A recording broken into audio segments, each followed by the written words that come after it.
Hey everyone, welcome back to Twinges 英会話。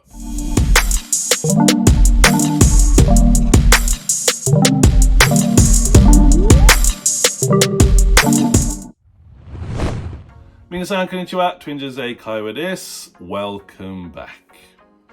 今日のワンポイントレッスンは Phrasal Verb 句動詞。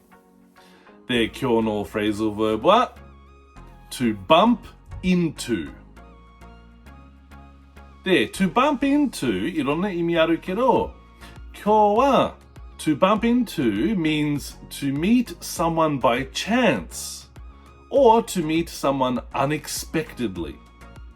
偶然または不意に誰かに会うこと。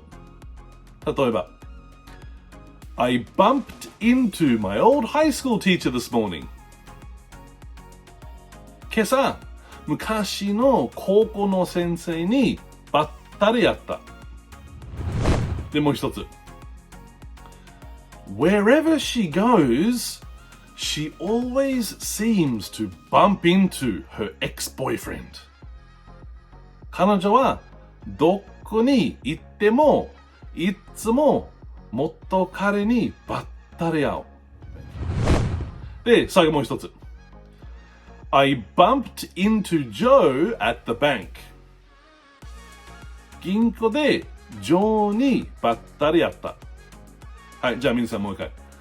To bump into, to meet someone by chance or to meet someone unexpectedly。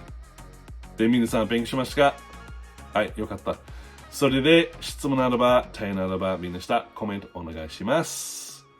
で、皆さんいつも見る本当にありがとう。Thank you for watching and see you in the next one. Bye bye.